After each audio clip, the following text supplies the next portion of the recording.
Happy Casual Wine Geek Wednesday. Happy Wines Day.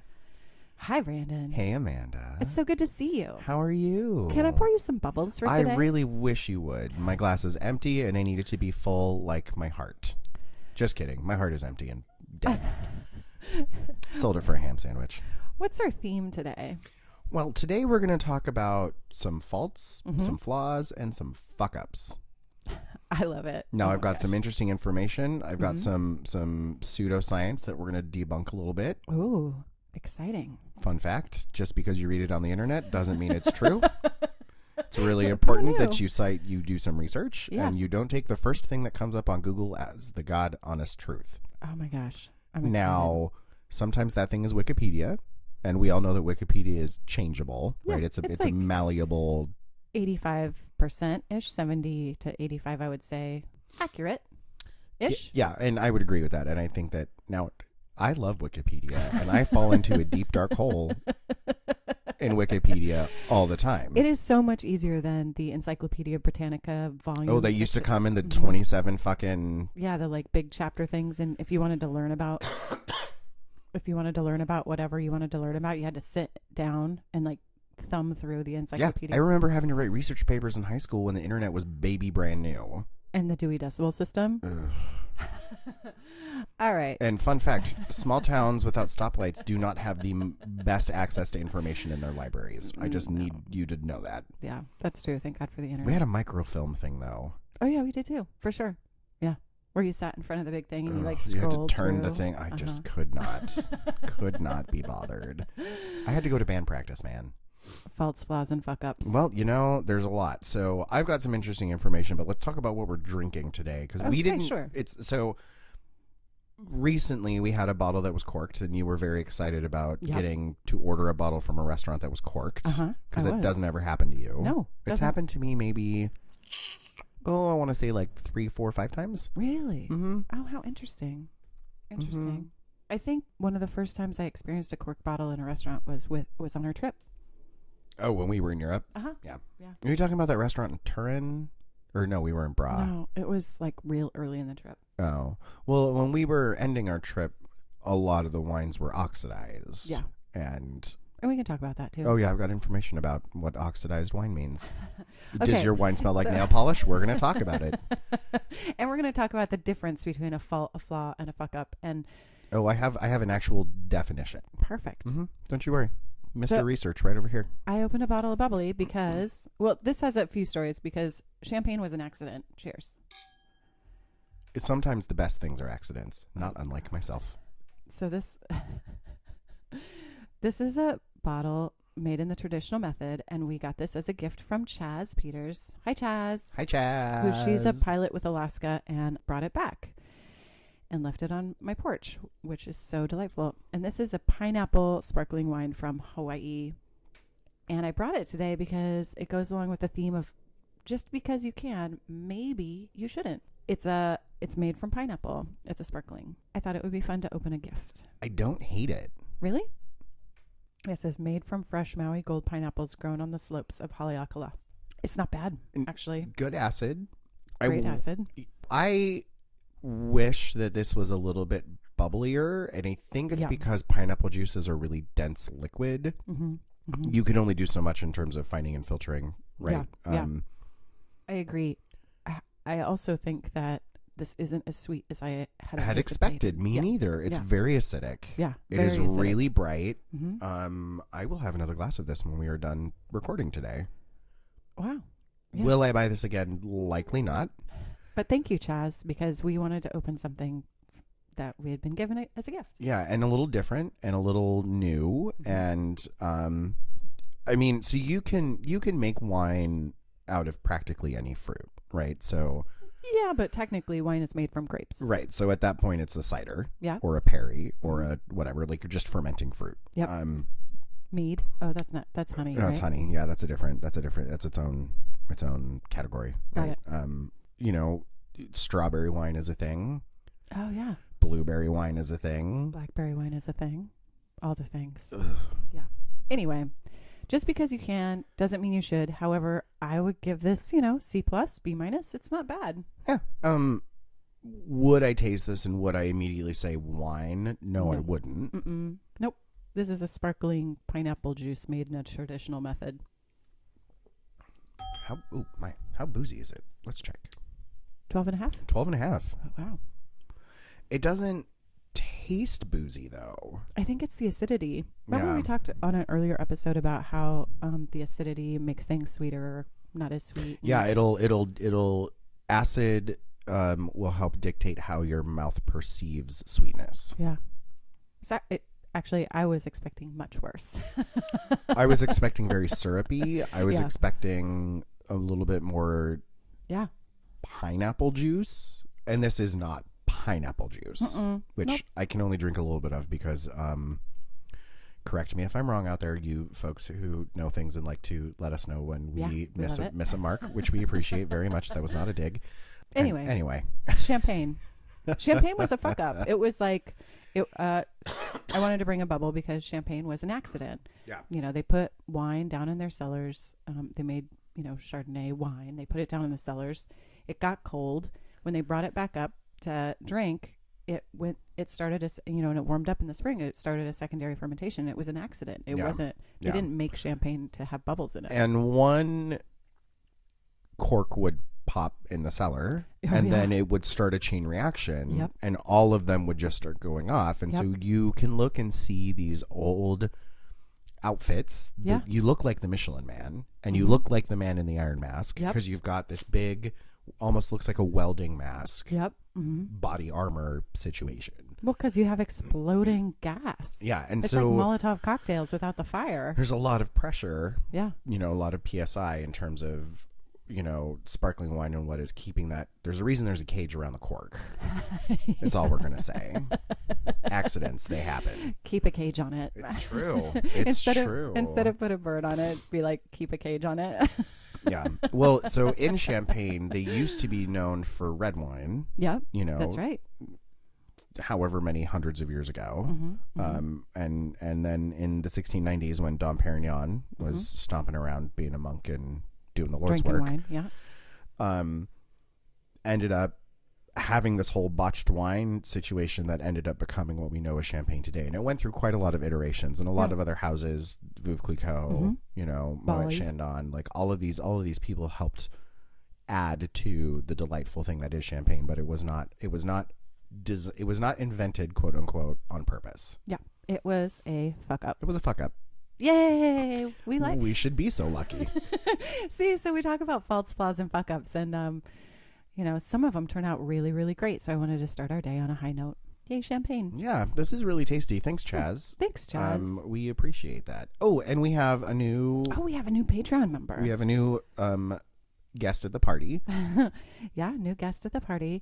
So we got this amazing email from a woman named Serena, who's the bar manager at a place called No Name Chinese in Miami, Florida. And we just wanted to give a big shout out. Hi, Serena.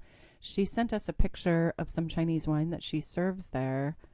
And it's actual Chinese. It's a like a take on a Bordeaux blend, right? It's a Chinese cab called Chateau Chenggu Moser, straight out of China. I am really super interested to try it. And Brandon and I were talking prior to the episode. We might need to take a trip to Miami. Yeah. So thank you, Serena. This is amazing. And if you're not a Patreon member, sign up. It can, for as little as $1. We have a whole stack of stuff that's coming out as a thank you gift for each of you. And pretty soon a merch bag. Yeah, I definitely recommend looking at their website because their wine list is awesome. Oh, at the No Name Chinese? Yeah, it's their wine list is unbelievable. It's pretty great. They've got a really nice red section. They have a really wonderful white section, and I like how they've broken it up by bubbles, zesty and fresh, orchards and gardens, sweet, juicy dumpling love, and then luscious, plush, and tropical. So if you're like, well, I'm having a lot of dumplings, here's the list that they recommend for all your dumpling needs. Super helpful. Yeah. This is amazing. Yeah, it's really, your wine list is quite impressive. Top notch. Yeah. Thanks, Serena. Good work, you. Keep keeping on. Keep being a wine geek like us. Yeah, and if there's, so it was cool since we had recently talked about New Year. Happy New Year. Chinese New Year. Happy New Year and Year Chinese of the Dog. Yep. All of that. Year of the wine dog. Douglas. Douglas, the wine dog. He was so cuddly today. Oh, I love that little monster. Anyway, yeah. Keep on keeping on. That's awesome. So because we were talking about Chinese New Year and all the stuff, we got how it in this all response. came about. So yeah. Very thankful. Very thankful. Yeah. Let us know if you're listening to this podcast and you go out to dinner, take a picture of the wine list and shoot it over to us. info@casualwinegeeks.com. Yeah, or post it on the Facebook group so we can start some discussions. Yeah, Facebook or even Instagram. We got some really great pictures coming through. For Instagram. Sure. Can I pour you a pink thing? Sure. Let me also open the second pink thing. Oh, should we start with your pink thing? Should we go to the second white? Sure. Or do you want to go to the pink? White or pink? Let's stay with white first. We'll finish with pink. Anyway, what's a wine fault? Let's talk about that for a second. Fault. Okay, so we have faults, flaws, and fuck-ups. Mm-hmm. And there's a difference between, we talked about fuck-ups like champagne. So there's a difference between a fault and a flaw. Correct. My guess, being the super studious wine school geek that I am, is that a fault is something that is wrong in the winemaking process. Yes. That was a question. So, I don't know what that means. So, a wine flaw is considered a minor flavor or characteristic that isn't normal, quote unquote, for a wine, but doesn't burst in and crush the rest of the wine's flavor profile. Some people find flaws make wine more unique and delicious. Others find it distracting and downright no good. So, Brett is a fault. Is a fault. Because that is something that has gone fundamentally wrong with the wine. And that Brett is what we refer to as Brettanomyces. Brettanomyces, yeah. Brettanomyces. And that gives it sort of the horse's back end barnyard flavor. Yeah, and we'll get into what all of the different flaws and faults smell like. Oh, I've got a list. You do? Mm-hmm. Brett is going to smell. I almost said sound like, and like that's not. It's also going to sound like. Cherry cough syrup, Band-Aids, smoky, barnyardy, or horsey. Mm-hmm. I'm Band-Aids. told It smells like Band-Aids. Yeah, it's a big kicker. Now, what Brettanomyces is yeast spoilage. Older world wines will have a tiny bit of Brett. Also a tiny mitt. Like little mittens for your kittens. Little wine mittens. Little baby mittens for your little baby kittens. So Brettanomyces is yeast spoilage. So you've got old world wines that will have a little bit of Brett in them that some people actually really dig. So if you think like Belgian Trappist beers, oh yeah, certain beers are brewed in a way that is a advantageous or looked for characteristic. Yeah. In wine, not even a little bit. Yeah. There's some somms that I know that go crazy over that Brett, flavor profile in the nose. And I don't get it. I grew up in the country. It to just each his own, right? It smells like barnyard. Yeah, it smells like. I just don't like it. Yeah, I dig it. I hear you. I'm with you on that journey. Well, so we've moved on to whites, and a thing that happens. So this is a Vouvray from the Loire Valley. This is Justin Monmuseau. This is a 2013, so it's 100% Chenin Blanc, off dry, however, really high acid. It's really, really nice. This is a killer brunch wine. Oh, yeah. Yeah. So when we talk brunch, because we have a brunch episode, the spring brunchathon. It's coming in a couple weeks. Yeah, we'll talk about some awesome whites and rosés and bubbles, and I am so looking forward to that day. It's going to be pretty killer. We're going to have breakfast for dinner for family dinner that day. Yes. I'm into it. Yeah. This is so good. So in talking about whites, there is a thing that we call oxidization. That's the word. And that's a fault. It is a fault. It's going to smell like sherry. So sherries are purposefully oxidized because of how they're produced. And we'll talk about that in a sherry episode that we have coming up. You'll get a smell of like stale, nutty, burned marshmallow. Yeah. Yeah. So what has happened? I was trying to think of something else, but yeah, that's... The color can also give you a clue if the wine is faulted or flawed as well. So usually oxidized wines will have more of a brown tinge to them.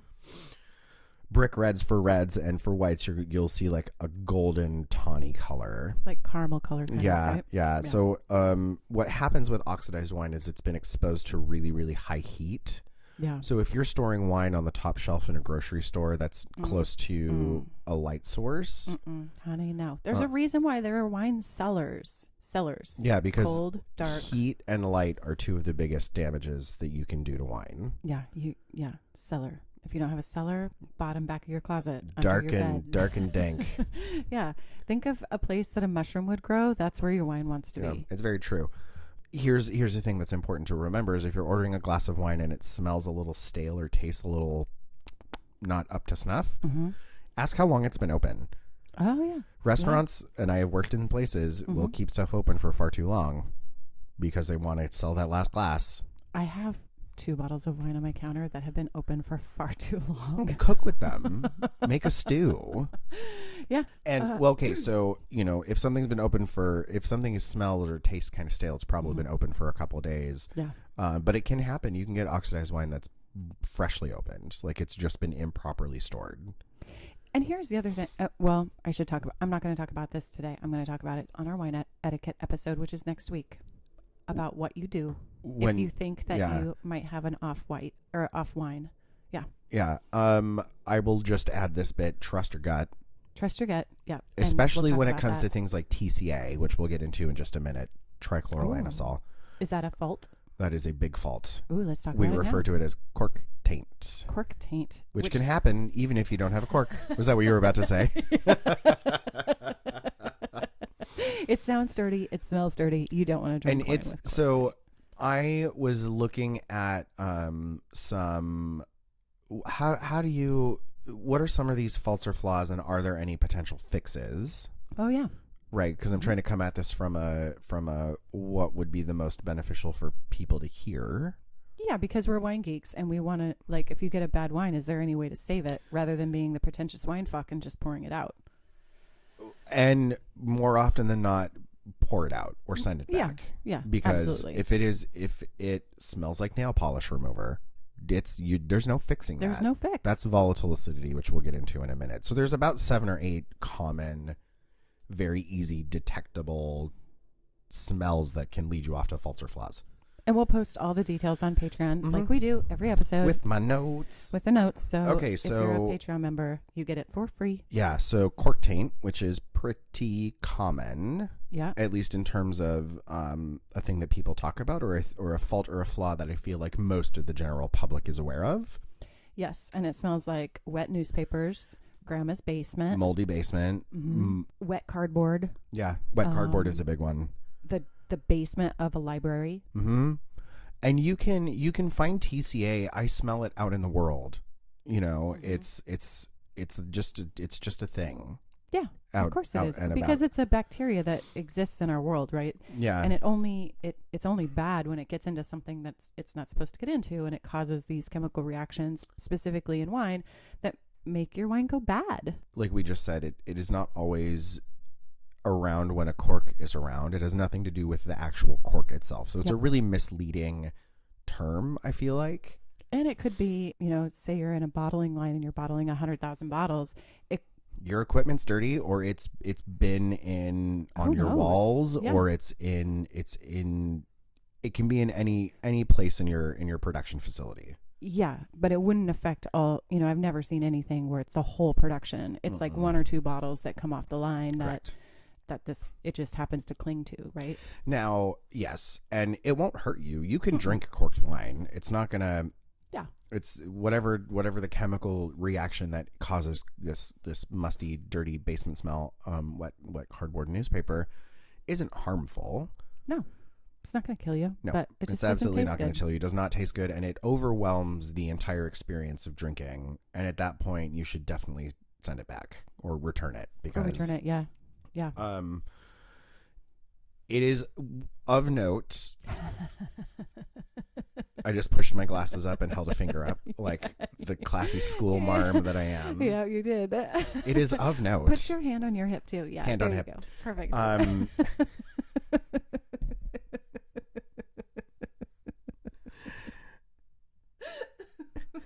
The wine's not going to hurt you if you drink it.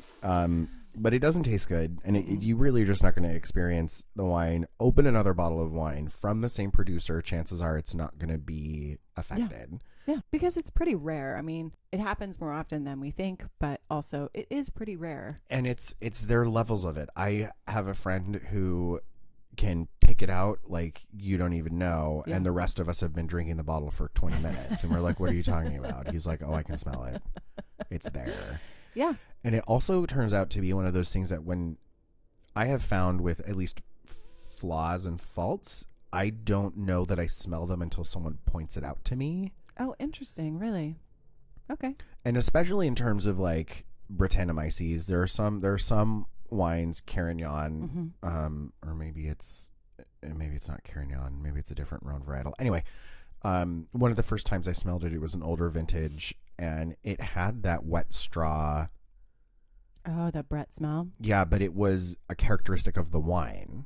Oh. So it's older. Yeah. It's going to have some of those like tertiary, earthy notes. Mm-hmm. The grape itself carries some of these characteristics anyway. And so it's important to really trust your gut, but also be comfortable enough to raise the question. Like, I just want to double check that this is a characteristic of the wine and not a flaw. Yeah.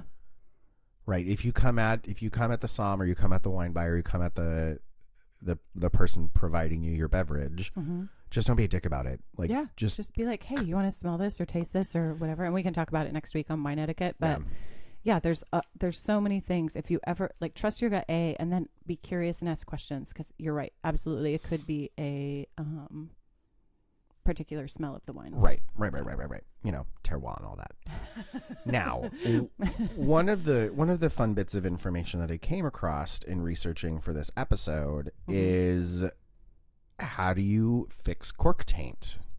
Yeah, I don't think you can. Well, some people think a penny works. Some people think, because it has to do with the charge of copper. Really?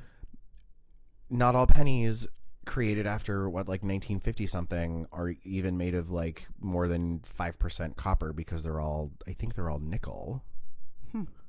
I wouldn't know. Yeah, because it wasn't cost effective to. I mean, pennies aren't cost effective anyway, but that's a totally different podcast. Now, so we have Brett that we've talked about. We've had oxidation that we've talked about. We've talked about cork taint. Yeah, how do you get rid of cork taint? Let's sidebar here for a second. I send it back. I take it back to the store. I don't get rid of cork taint. Oh, so you're not going to ball up a piece of plastic cling wrap and decant your wine over a piece of plastic cling wrap balled up in the bottom of No, you're not going to do that, because people think that works. No, I'm going to put the cork back in it, and I'm going to take it back to the place that I bought it and open another bottle. First of all, because I can't be bothered to do these. So, well, other people have done the research, and I'm going to tell you all about it. Really? So, does it work? First of all, does it work? No, I don't think so. And there's research to back up that that is not a thing. Do you think it's because they've invested the time to do this thing that now they feel like it works? Well, okay, so maybe. Okay. And I think it's also sort of that like life hack. If you have to hack your life, just stop. You're doing something wrong. Just stop. Well, so a while ago, the LA Times put out this promise to restore the wine to its intended glory, and it just needs saran wrap. So you ball up some plastic wrap and you place it in the bottom of a pitcher. Step 2, pour the wine into the pitcher over the plastic wrap. Okay. Step 3, swirl the wine around the pitcher for 5 to 10 minutes, making sure that all of the wine is exposed to the plastic wrap. The more tainted the wine tastes, the longer it needs to be exposed to the plastic wrap. Step 4, repeat steps 1 through 3 for especially stubborn cases. Step 5. This is too many steps. Do a small taste test. If the taint is gone, decant the wine and enjoy. Be sure to throw that plastic wrap away. Who drinks fucking plastic wrap? Gross. Knock that shit off. You are just stop. Stop. You shouldn't have to put that disclaimer in the thing. Yeah. So here is their. I have a feeling that drinking plastic wrap wine is bad for you. Oh, you know what it does? Thins the herd. That's all I'm going to say. Darwin Awards. Look it up. So here's why they're saying that it works. So cork taint occurs because of a mold that can be found in the porous material of corks. Incorrect. This mold reacts with the chlorine-based cleaning compounds used to decontaminate most corks. Also incorrect.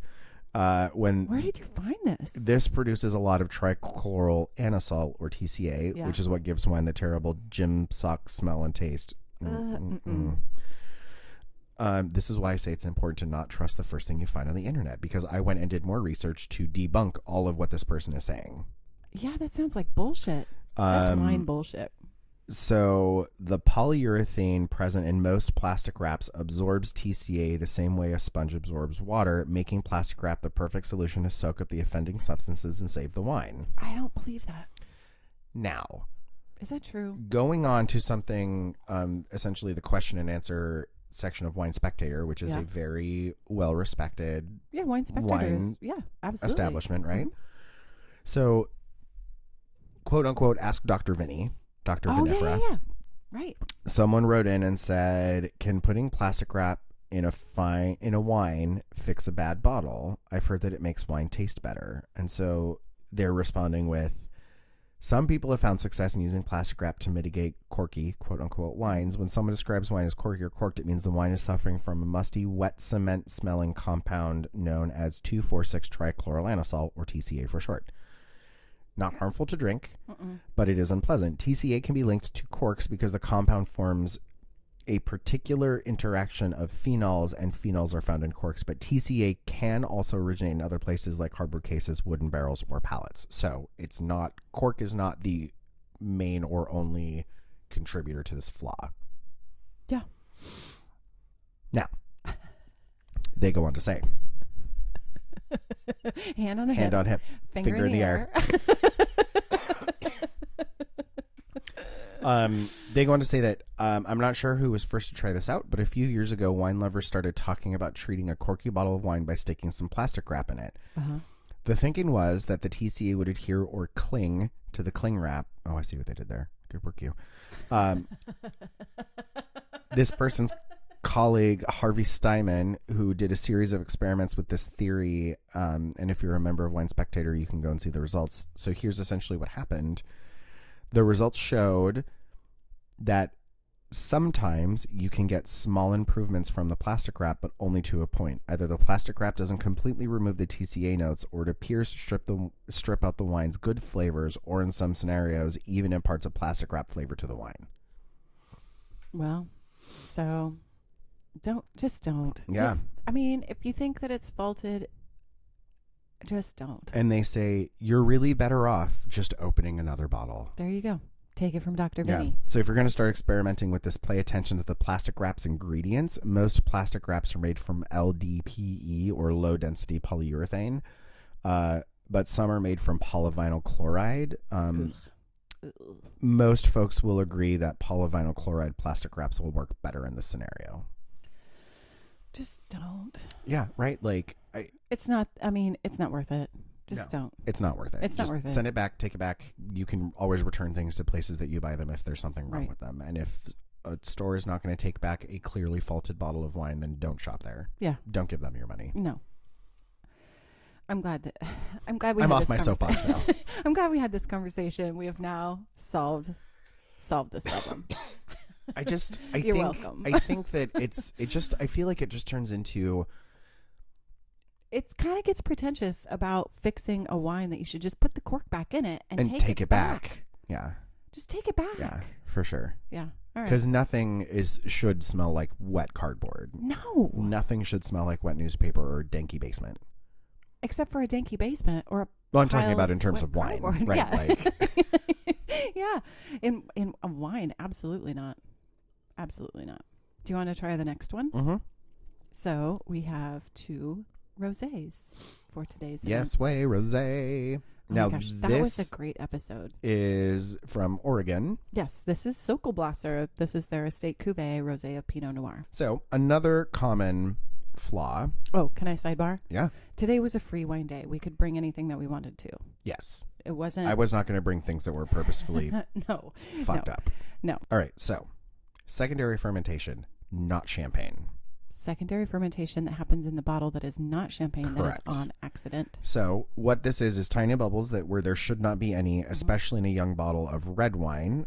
You'll see this happening when the wine is accidentally bottled with a few grams of residual sugar and then re-ferments in the bottle. So this mostly occurs in low intervention winemaking where little to no SO2 is used. Yep. So sulfur. Right, dioxide. sulfur dioxide. You're gonna look or listen for a slight like when you're opening. And you can feel it on your tongue as you're tasting it. Yeah. I've had a couple of reds and a couple of whites, including a couple of Rieslings that this has happened with. Well, okay, so not all secondary fermentations are an accident. Like we've talked about with Vino Verde, it is forcefully originally secondary fermented. Yep. Certain types of Frizzante Italian wines. Yep. Or some Gruner Veltliners. Which are delicious. Yeah, as well. So you cannot fix it. But do look into the style of what you're drinking to make sure it's supposed to be like that. Yeah. Yeah. Since we just talked about SO2, let's talk about sulfur. Oh, sure. This secondary fermentation, I've had quite a few bottles. I have found that if there's temperature fluctuation in the storing of the wine, it's more than likely going to happen rather than not. Yeah. Yeah. So that would be the cause of this particular I concur. Fault. Yes. Okay. The research holds up. It checks out. Okay, next. All right, so sulfuric compounds. So what this is, we're talking about, so first of all, sulfur is a really, really complicated thing in terms of the wine world because we use it in a lot of different Right, they use it cleaning, areas. They use it to bottle, it is it's used for stabilizing. Abundant in the winemaking process. Yes. So SO2 can manifest as a sort of smoky struck match. Yep. Smell. It'll smell like you just lit a match. It's not bad for you. However, there's another sulfur, which is a dihydrogen sulfide, or H2S, which is a naturally occurring byproduct of a not ideal fermentation. It's not bad for you, but it can lead to some unwanted aromas. So here's a way that you can tell. There are a few different types of sulfites and sulfades. However, almost all of them manifest as flaws. The most frequent of them being a sulfur-related mercaptan, which is related to dihydrogen sulfide. It'll be rotten egg, burned rubber, skunky. And you can smell it when you open up the bottle. You can lessen this by decanting. It'll generally blow off. Yep. Although if it's super, super aggressive, take the bottle back. Yeah. I've had quite a few bottles where I'm just like, well, we're just going to decant this and blow this off because I kind of knew it's like when you smell and taste and whatever, you kind of gauge how bad or how great it is, right. like less. Right. And the effects on the wine are different compared to what kind of wine you're having, right? So if you pop the cork on a big red and it's got that big sulfur smell, decant the wine, it'll more than likely blow off. Yeah. Generally. We've had Grenache Blanc that was really sulfuric. Yeah. Give it a couple minutes of heavy swirling or decant it and it generally blows off. But I kind of like that in Grenache Blanc, but I'm a weirdo, so Right. I mean, everybody's got their own taste. Wine is super subjective, and we're just trying to educate you. So you have the vocabulary of like, hey, can you taste this or smell this? What do you think? Right. I feel like it has a kind of a burnt match. And, oh yeah, no problem. Just roll it around. For sure. So we also have UV light damage. So this is damage caused by exposure to excessive radiation, usually ultraviolet. However, most commonly from storing wine in the sun or near a window. God damn it. Get your sun out of a window. It doesn't need a suntan. No, your wine does not need a tan at all. No. So this will most commonly in delicate wines like Champagne or Pinot Gris or Sauvignon Blanc. It can make the wine kind of taste like a wet sweater. Yeah, that's It'll true. be like wet wool. Yeah. You cannot fix it. And the only way to fix it is to not store it in direct sunlight to begin with. Yeah. So don't buy wine if it's in a fucking window. Yeah. Don't do that. Don't do that. It's just not going to work out for anyone. Nope. No one wins. No one wins. No, the wine loses. You lose because you don't get to drink the wine. And the business owner loses because they have to take the wine back. Right? You're doing a disservice to the winemaker. That's all I'm saying. Microbial and bacterial taint. Oh yeah, I don't. So you've got a lot of microbes that work in conjunction with yeast. Yeast is not its only standalone thing. But if one of these colonies becomes too aggressively present pre or post alcoholic fermentation, it will start to give off certain aromas, and those aromas are going to let's see if I can find medicinal, menthol, cough drop, animal, barnyard, horseshoe mush, balsamic vinegar, champagne vinegar. Can we talk about the medicine cabinet part of that? Yeah. Because that's a very different smell than the barnyard part. Yeah. And if you have to smell it. Yeah, right? You absolutely have to smell it. You have to smell the difference, but also two different faults. It's because they have to do with different microbes. Yeah. Yeah. And you will smell it. If it smells like a medicine cabinet or like a freshly opened bottle of aspirin, ugh. No, thank you. You'll know the smell. Trust your gut. Trust your gut. Or ask for a second opinion. And you just be like, oh, this smells like a bottle of aspirin. There was one time we were at a really very awesome restaurant in Seattle, Italian place, and we usually go there for happy hour because their happy hour is killer. And we sit at the bar because we like to sit at the bar. And we just got the house red just because. Right. Something to sip on. There were 4 of us. And usually the house wines are pretty decent. In this restaurant, like the wine list is top notch. It's delightful. Yeah. Barolo, looking at you. And we got a bottle, and thankfully they were like, do you want to try it first? And at first I said no, but then I said yes. And I'm glad I did because it was corked, and I did not trust my palate to just say that. And so I made 2 other people with us who are also worked in the wine industry, and my husband. Am I right? Is this like, I was very self-doubty, and they were like, oh yeah, no, it's totally corked. Send it back. Like, trust your gut. Yeah. Just trust your gut. Well, it's like when we had that corked wine at Taylor Shellfish. I was like, this smells real off to me, but I don't drink a lot of this, so maybe. It was Peak Pool, right? No, Muscadet. Muscadet. Yeah, it was Muscadet. And so Melon de Bourgogne. I handed it to you because I know that you like that particular type of wine, and you're like, Yeah, that's not. I love Muscadet. Muscadet and oysters is where my happy place lives. Okay, so let's dial this back to not all wine faults are actually wine faults. Yeah. There are some things that are tartrate crystals. Right, which we talked about. Which we talked about. Herbal aromas, when people say it smells green. Oh, yeah. Like stemmy. So what that is herbal aromas are generally parts of certain varietal specific flavor profiles. Think like grass, eucalyptus, or asparagus.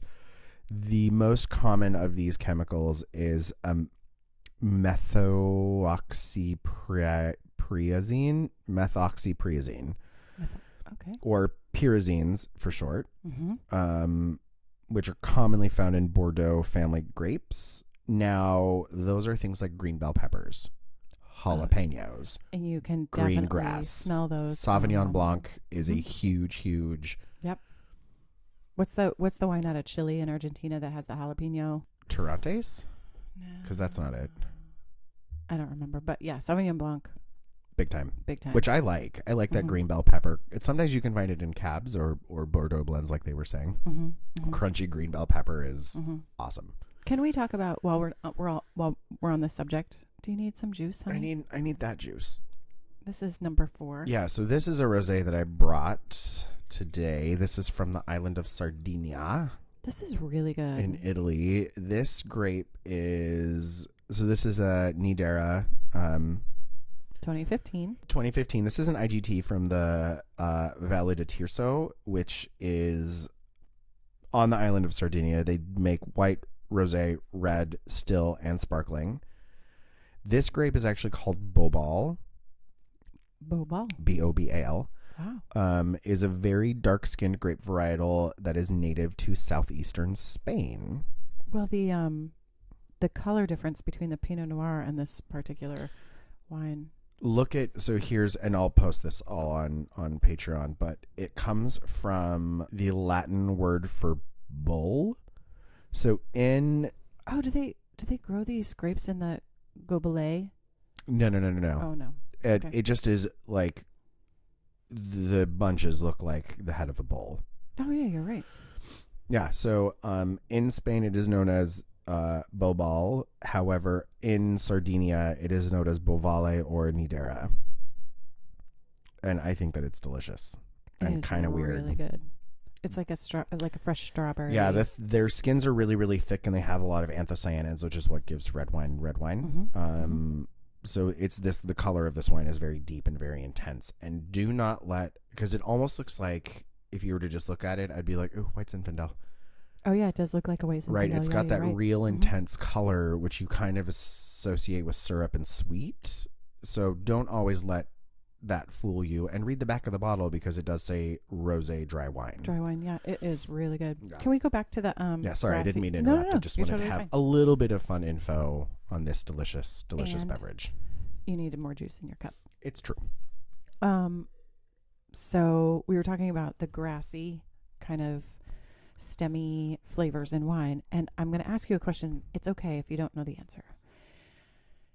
I have found that in particular Pinot Noir that is either has either gone through carbonic maceration or done a whole cluster press and fermentation compared to being destemmed, that can add flavors into a Pinot Noir in which you might not normally taste. Right, because those are both practices that are not super common. Yeah.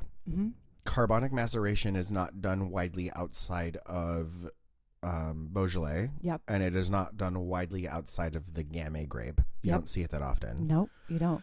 It's an obnoxious process. Yeah, I mean, it's the fermentation inside the skin of the grape, basically, right? And you don't see a lot of whole cluster or whole press, I think, with Pinot Noir because it's such a delicate grape that those the flavors and tannins you get from stems doesn't benefit Pinot versus things like Syrah. You see a lot of whole cluster Syrah pressing. You see a lot of whole cluster fermentation in Syrah because it benefits and can, depending on the producer in the area. Yeah. I do know that White Rose in Oregon does a whole cluster Pinot. Right.